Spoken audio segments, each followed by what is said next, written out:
주님 앞에 감사하며 추석 명절 즐겁게 보내신 줄로 믿습니다. 아직 올라오시지 못하신 분들도 많은 것 같아요. 어제가 바로 추석날이고 바로 오늘을 오셔서 섬기시느라고 또 피곤도 하시고 그럴 텐데 우리 하나님 앞에 기쁨으로 감사함으로 예배하는 시간입니다. 오늘 베드로 사도는 마지막 때 성도들이 어떻게 신앙생활, 어떻게 살아야 되는가를 권고하고 있습니다. 만물의 마지막이 가까이 왔으니 시작이 있으면 끝이 있습니다. 어제 떠오르는 태양, 오늘도 떠오르고 또 저녁에는 지는 계속 반복되는 이런 역사 가운데 있는데 무슨 종말 얘기하냐 할지 모르지만 분명 마지막 때가 있다는 겁니다. 초대교회 교인들은 주님이 곧 오실까봐 사모하는 마음으로 모든 핍박을 견디면서 마라나타, 오 주여서 오시옵소서. 오신다는 주님이 늦어지시고 이렇게 사도 베드로도 만물의 마지막 때가 가까이 왔다 했는데 오늘날 우리 시점에서 보면 2000년 전에 마지막 때라고 했는데 여지껏 마지막 때가 그럼 언제인가라고 말할지 몰라요. 그러나 우리가 아는 것은 분명 알파와 오메가가 되신 하나님, 헬라어 자음으로 알파가 첫 번째 글자지요. 오메가가 마지막 글자입니다. 시작과 끝이 분명히 있다는 것입니다. 오직 하나님께만 영원히 있고 우리 모든 보여지는 세계는 유한하다는 겁니다. 언제일지는 몰라요. 그런데 왜 이렇게 2000년 동안이나 마지막 때라고 하면서 지금은 뭐 말세지 말 그러는데도 언제가 마지막 때고 언제가 주님이 오실지 모르는데 우리 뭘 걱정할 필요가 있으랴? 이것도 잘못입니다. 언제나 마지막 때를 준비하는 신랑 예수님 오시기를 준비하는 신부처럼 살아가는 것이 당합니다. 그리고 죽게는 하루가 천년 같고 천년이 하루 같은 이치를 우리가 생각한다면 2000년이 흘렀다 할지라도 우리는 하나님의 영원한 세계에서는 잠시입니다. 그리고 우리가 하는 계산법으로 생각해도 인생의 연수가 70, 80, 100세를 산다고 할지라도 2000년 세월 흐른 지금까지 이렇게 마지막 때가 안 왔는데 여러분 그건 하나님의 은혜. 어찌 보면은 하나님께서 믿음 없는 자들이 돌아오길 바라시기 위해서 기다리시는 하나님의 큰 사랑 안에 있다고 봅니다. 그리고 또 우리는 개인적 종말이 있지요. 하나님이 우리를 부르시는 날이 분명히 있습니다. 이 부르심 가운데 개인적으로도 우리는 늘 깨어 준비하며 살아가는 것입니다. 그게 바로 그리스도의 신부로서 사는 삶이지요. 이 마지막 때에 오늘날에는 더 마지막이 가까이 왔다고 할 이런 즈음에 우리가 어떻게 믿음의 사람들이 살아갈 것인가. 먼저는 그러므로 너희는 정신을 차리고 근신하여 기도하라 그랬습니다. 기도하라는 겁니다. 우리 크리스찬들은 신앙의 요소 가운데 기도를 빼놓을 수가 없지요. 늘 하나님과 교통하는 겁니다. 주의 이름으로 기도하는 것입니다. 사실 우리가 기도를 못했어도 기도를 안 했어도 이루어지는 애가 더 많습니다. 우리가 구하지 않았는데도 베풀어 주시고 기도하지 않았는데도 하나님께서 때마다 일마다 우리의 필요를 채워주시고 낮의 해가 상하지 못하도록 밤의 달이 해치지 못하도록 우리를 보호하시는 은혜가 더 큽니다. 그리고 우리가 기도할 것은 주님과 교통하고 우리의 필요를 구하는데 무엇보다도 정신을 차리고 근신하여 기도하라 했습니다. 정신을 차려라. 분별력 있게 그리고 자신을 통제 절제하면서 근신해라. 그러지 않으면 영적 기도 생활할 수 없다는 겁니다. 세상에 빠지고 또 하나님과 멀리하면서 세상 속에 속해 살면서 세상에 물들고 빠지면서는 도저히 기도할 수 없기 때문에 근신하라는 겁니다. 그러면서 하나님과 교통하라는 것. 하나님이 원하시는 바입니다. 그래서 우리의 필요를 채워달라고 구하기도 하지만 그런 것보다 우선 정신을 차리고 근신하여 기도하라고 하는 것을 보면 우리가 무너질까봐, 넘어질까봐, 실족할까봐 우리 믿음 안에서 견고히 세워지고 하나님의 자녀로 서는 것이 무엇보다도 귀하기 때문에 정말로 하나님 앞에 믿음을 구하고 하나님 앞에 시험에 들지 않도록 깨어 기도하는 것이 마땅한 일입니다. 우리 주님께서 마지막 기도 겟세마네 동산의 기도를 생각해 보세요. 인간의 육신을 입고 오신 주님께서 얼마나 십자가의 고난이 얼마나 극심한 어려움인지 아십니까? 그래서 이 고난의 잔이 옮겨지길 바라면서 기도했지만 나의 원, 나의 뜻대로 마시옵고 아버지의 원대로 하옵소서, 그렇게 기도한 것입니다. 아버지의 원, 하나님 아버지 성부 하나님의 뜻은 무엇입니까? 온 인류를 구원하시는 하나님의 뜻입니다. 우리 주님께서 희생 제물이 되셔서 우리를 구원하시는 뜻이 있기에 십자가에 달려 죽으시는 죽음의 길을 걸어야만 마땅합니다. 그래서 그 기도를 하신 거지요. 그야말로 준비 기도하신 것입니다. 근데 홀로 아니라 제자들과 함께 기도하기를 요청합니다. 기도해라. 그런데 내 이 십자가를 달게 질 수 있도록 너희 기도 도움 주어라. 그것보다도 너희들이 시험에 들지 않도록 기도하라. 이 제자들 자신들을 위해서 기도하라는 겁니다. 주님이 십자가에 달려 죽으시고 이제 부활하셔서 그들과 함께 하지만은 그래도 주님은 떠나실 주님이십니다. 그 다음에 주의 길, 제자의 길을 가야 되기 때문에, 주님의 길을 가는 제자들이 되어야 되기 때문에 기도하라는 겁니다. 기도로 준비하고 영적 무장을 하라는 겁니다. 그런데 깨어 기도하지 못했어요. 잠만 쿨쿨 잡니다. 그래도 저들이 시험에 들지 않기를 기도했지만은 넘어졌어요. 무너져요. 기도하지 않은 결과 베드로는 어떻게 했습니까? 주님을 3번씩이나 부인하고 제자들도 다 믿음 없이 뿔뿔이 흩어지요. 십자가상에 주님 달리실 때는 사도 요한과 믿음의 여종들, 어머니 마리아와 다른 마리아, 그런 이들만 있었습니다. 다 어디로 갔는지 몰라요. 그냥 고향 앞으로 어부노릇이나 하지. 그랬던 제자들 아닙니까? 그래도 주님의 기도는, 그 겟세마네 동산에서의 기도는, 그 간절히 기도했던 그 기도가 자신이 십자가를 달게 질 수 있는 그 준비한 기도뿐만 아니라 제자들이 지금은 연약하고 지금은 졸아도 바로 서고 이 주님의 가신 길 따르며 많은 이들을 주께로 인도하기를 바라는 그런 기도까지 하셨을 겁니다. 그래서 그들이 이제 성령 충만함을 받고 초대교회에 그 주님 가신 길을 살기 기쁘게 걸어갔습니다. 모두 거의 주님의 12제자들이 다 순교를 당한 것으로 봅니다.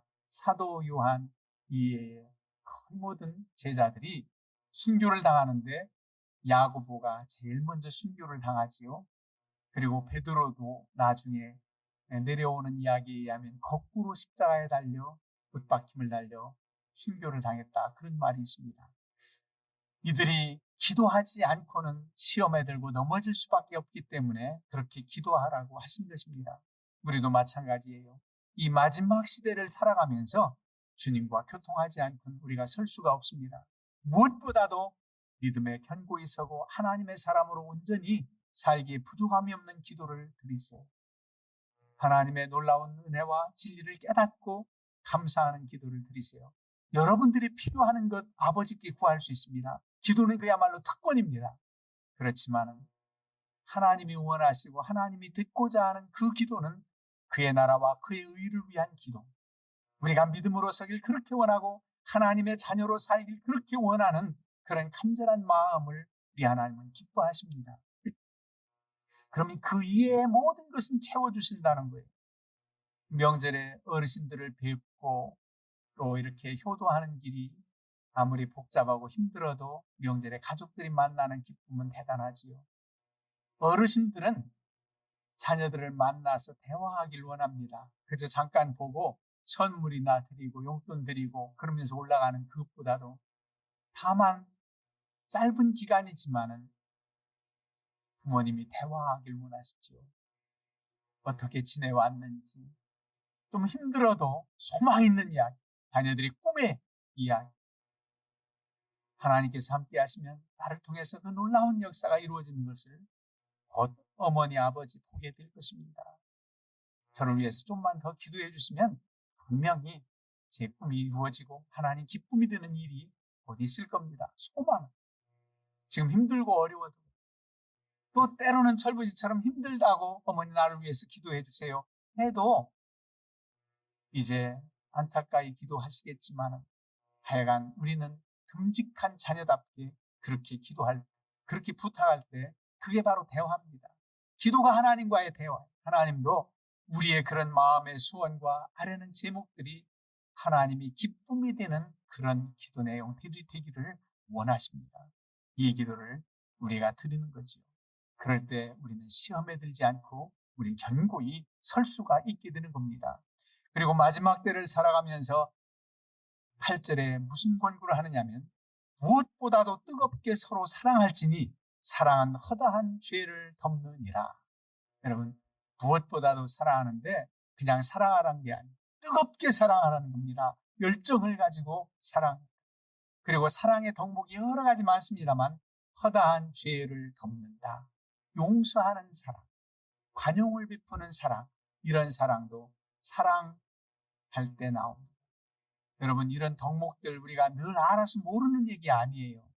설교할 때마다 어떤 때는 이 말씀에 내가 기울여 결단해야지. 한번 노력해봐야지. 더 주님과 교통하는 기도 생활 좀 열심히 해야지. 이왕이면 뜨거운 사랑, 뜨겁게 사랑해라. 가족, 부부지간에, 부모와 자녀지간에 뜨거운 사랑. 살다 보면 사랑이 식어져요. 그럴지 몰라요. 그러나 우리 믿음의 사람들은 하나님의 그 엄청난 사랑 안에 거해서 그 사랑이 내게 넘쳐나서 그 사랑이 하나님을 사랑하게 되고 그 사랑이 이웃을 사랑하게 되는 그 이웃을 내 몸처럼 사랑하는데 우선 친족, 가족들 사랑해야 되겠지요. 형제자매 우애하고 사랑해야 됩니다. 여러분들 교우지간에 하나님의 은혜로 만난 주의 피로 맺어진 성도의 교제의 사랑은 또한 너무너무 귀한 일입니다. 나아가서 믿음 없는 사람들까지 우리 이웃 형제자매들을 사랑하라는 거예요. 흉한 소식, 고통받는 어려운 소식 들을 때 여러분들 마음이 얼마나 아픕니까? 짠하지요. 그럴 때 기도하고 또 우리도 이제 수재민을 위한 구제 헌금에 여러분들도 동참을 하고 그렇게 해서 그들에게 위로가 되고 조금이라도 우리 교단적 차원에서 함께 힘을 모아서 위로하고 이게 바로 하나님의 사람들의 삶입니다. 마땅히 그렇게 해야 되겠죠. 사도 바울도 일찍이 마지막 때에 이런 현상이 있다면서 사랑을 요구하고 있습니다. 디모데후서 3장 1절에서 5절을 보면 이렇게 기록하고 있어요. 말세에 고통하는 때가 이르리 사람들은 자기를 사랑하며 돈을 사랑하며 자긍하며 교만하며 회방하며 부모를 거역하며 감사치 아니하며 거룩하지 아니하며 부정하며 정이 없다는 거예요. 원통함을 풀지 아니하며 참소하며 절제하지 못하며 사나움 선한 것을 좋아 아니하며 배반하여 팔며 조급하며 자고하며 쾌락을 사랑하기를 하나님 사랑하는 것보다 더하며 경건의 모양은 있으나 경건의 능력은 부인하는 자니 이 같은 자들에게서 돌아서라. 이렇게 살아가는 세상 사람들처럼 하지 말고 돌아서라. 그게 바울 사도의 권면이고 오늘 베드로 사도도 이렇게 우리에게 말씀하고 있는 거예요. 뜨겁게 사랑해라. 사랑은 허다한 죄를 덮는다. 무정해요. 무자비해요. 완악합니다. 이런 시대에 하나님의 사람들로 사랑을 실천하라는 거예요. 그래서 이 사랑이 내겐 부족하다. 나는 받는 사랑만 원하고 나를 예뻐해 주는 사람만 좋아하지. 그건 어린아이와 같은 거지. 그래서 우리가 부족하다면 하나님 앞에 모든 것 구할 수 있어요. 하나님 잘 섬기고 하나님의 영광을 드러내려고 기도하는데 하나님께서 왜 주시지 않겠습니까? 우리가 잘 아는 대로 고린도전서 12장에는 은사장이라고 해요. 모든 은사가 거기 나옵니다. 그 은사 중에도 마지막에 너희는 더욱 큰 은사를 사모해라. 그러면서 이어지는 장이 고린도전서 13장 사랑장이 사랑의 은사를 구하라는 거구나. 여러분 사랑의 은사를 구하세요. 더 큰 사랑. 내게 잘 대해주고 나를 사랑하는 사람 사랑하는 것은 누구나 할 수 있습니다. 그러나 좀 상처를 주고 또 힘들게 했어도 사랑할 수 있는 그 사랑은 내 힘으로는 어떻게 할 수가 없어요. 사랑의 은사를 구해야지. 하나님 용서할 수 있는 마음, 넓은 사랑의 은사를 허락하옵소서. 그래서 그 사랑의 은사가 너무너무 크고 강렬해서 그들을 먼저 용서한다.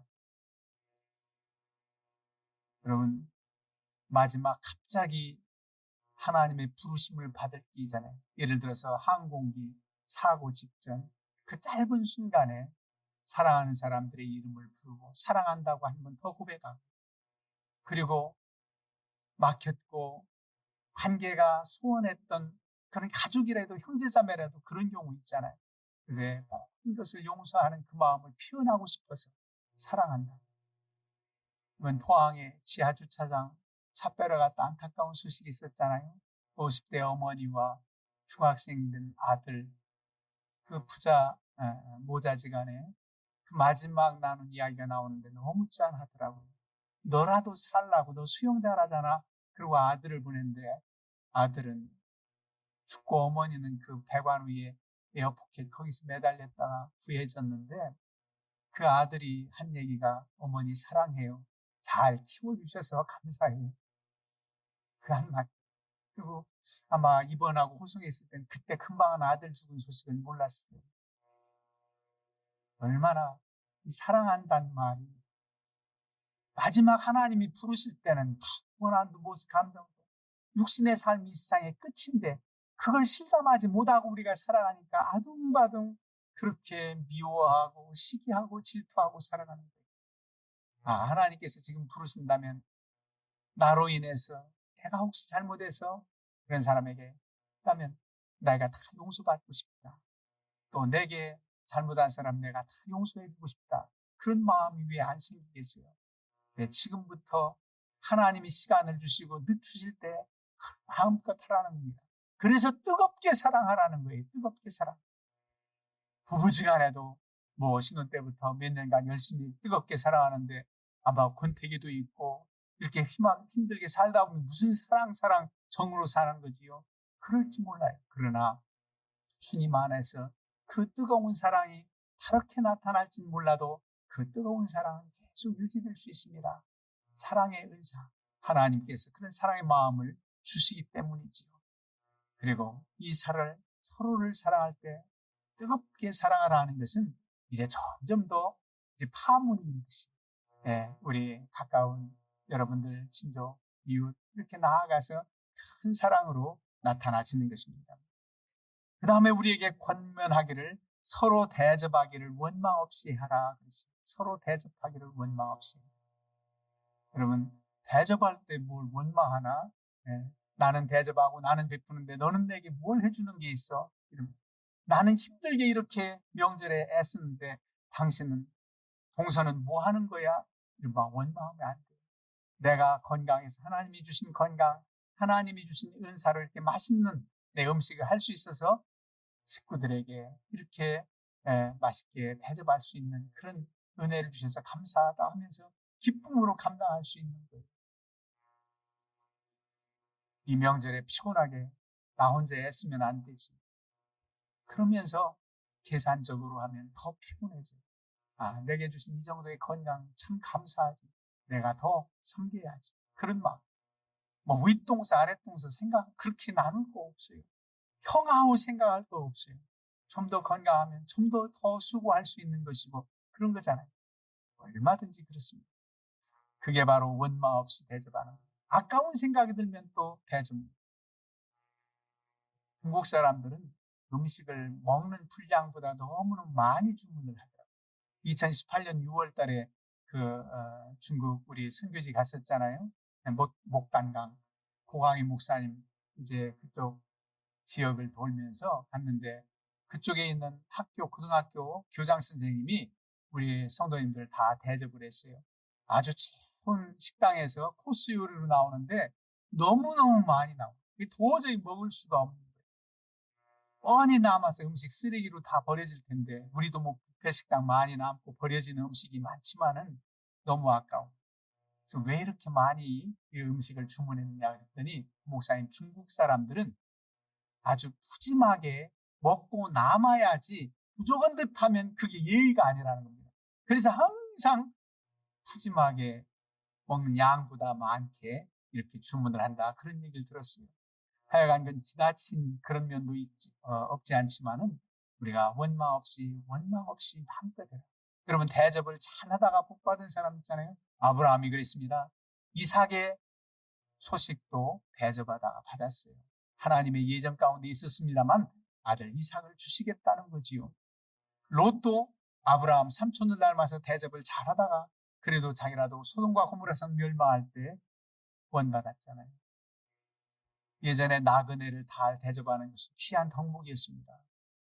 그 대접하는 자들에게 하나님께서 복을 주신다, 갚아주신다는 겁니다.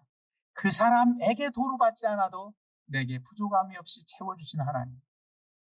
그리고 우리가 이제 9월달 봉사의 달인데 하나님께 대해서 직접적으로 봉사하시는 여러분들, 교사로, 때로는 찬양대원으로, 또 선교회 일로, 또 속회 일로, 여러 가지 또 청소하는 일로 봉사하는데 이 봉사를 어떤 자세로 할 것인가? 은사를 받은 대로, 하나님께서 주신 은사대로 우리가 봉사를 하고 하나님께서 주신 공급하신 힘으로 하는 것 같이 하는 것 여러분들 잊지 말아야 됩니다. 이 말씀 잘 아시지요? 하나님이 공급하시는 힘으로 하는 것 같이 한다. 말씀을 하는데 정말 이 말씀이 내 삶 속에 변함없이 새겨져서 그런 봉사정신으로 나타나야 됩니다. 하나님의 영광을 위해서 내가 쓰임받는 것, 아버지 하나님 앞에 동역자로 쓰임받는 것, 그조차도 감사한 마음이 우리 안에 넘쳐나야 됩니다. 하나님이 주신 건강, 하나님이 주신 지혜, 능력으로 할 수 있는 것 감사하다. 그런 마음가짐으로 해야 됩니다. 여러분, 봉사할 때 기쁨이 넘칩니다. 봉사할 때 하나님께서 또한 우리에게 건강도 주십니다. 왜? 할 수 있는 일, 내 마음에 우러나기 때문에 할 수 있도록 또한 하신다는 겁니다. 여러분, 이 봉사는 또 나아가서도 마찬가지예요. 밖에 나아가서도 여러분 직장 생활할 때도 무슨 일을 하든지 어느 처소에서든지 이런 마음가짐이 있어요. 섬기는 마음, 봉사정신. 그래서 주님께서 그 하고자 하시는 일들이 분주할 많으셨겠지만 여러분 십자가 달리시기 전에 할 일들이 얼마나 많으셨겠어요. 제자들하고 치유의 만찬을 하시고 수건을 공에 매시고 배에 물을 떠서 제자들의 발을 씻기는 일을 그 마지막 십자가 지시기 전날 밤 목요일 밤이라고 그러잖아요. 그렇게 하신 일이 뭡니까? 내가 너희를 섬긴 것 같이 너희도 서로 섬기라는 겁니다. 서로 섬기라는 겁니다. 그런 도가 바로 우리에게 가르쳐주는 도입니다. 그래서 세상에 나아가서도 이건 내 일이니까 물론 내 일 맡으니까 성실히 잘 해야 되지. 그러나 형제자매가 어렵고 일이 안 끝난 것 보면서 거들어줄 수 있는 마음. 내 일이 아니니까 저쪽 구역 쓰레기 저건 내가 안 치워도 돼. 그러지 않아. 이 앞에 이 담배꽁초나 이런 거 항상 그 이러는 분들이 길에다 이렇게 버리고 하잖아요. 그러면 그쪽에서 청소도 하고 하는데 이제 저 밑에까지 이렇게 청소를 해요.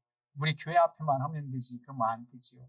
저 아래쪽도 그 밑에까지 이렇게 하는 마음가짐이 엄청 기뻐요. 감사하지요. 여러분들 직장에서도 좀 내가 수고 더해서 이런 정신으로 살아간다면 왜 인정받지 못하겠습니까? 인정받습니다. 귀히 여겨요. 정말 이 사람은 우리 회사에 꼭 필요한 사람이라고 그렇게 인정받게 됐어요. 몸이 약하고 힘들고 힘에 부쳐서 못할 경우도 있겠지요. 그러나 하나님이 주신 건강, 하나님이 주신 은혜, 지혜가 있는 대로 최선을 다할 수 있다면 감사한 일입니다. 그게 바로 은혜입니다. 왜? 내가 이렇게 할 수 있는 것은 하나님께서 주신 힘 때문에 공급하시는 힘으로 한다. 이 모든 일들을 통해서 하나님께 영광 돌린다는 겁니다. 마지막에 그리스도로 말미암아 하나님이 영광을 받으시게 하려 합니다. 하나님이 영광을 받으세요. 자녀들이 잘하면 부모가 기쁨이 되고 부모가 칭송받습니다. 아무개 자식 대단히 당신 참 행복하겠네. 그러지 않습니까? 하나님이 영광을 받으세요. 세상 모든 피조물 모든 것들부터 하나님 영광 받으시기에 합당하신데 하나님의 자녀된 우리들로 인하여 영광 받으시는 것을 그렇게 기뻐하십니다. 우리의 찬양과 우리의 기도와 우리가 하나님께 헌신하는 이 모든 것들을 기뻐 받으시고 우리가 세상에 나아가서 하나님이 지으신 사람들을 섬기며 붙들어주고 위로해주고 함께하는 것 얼마나 하나님이 기뻐하시는지 모릅니다. 이런 삶을 살도록 하나님께서 여러분들에게 건강도 주시고 지혜도 주시고 사랑의 은사도 풍성케 내려주시기를 주님의 이름으로 축원합니다. 아멘.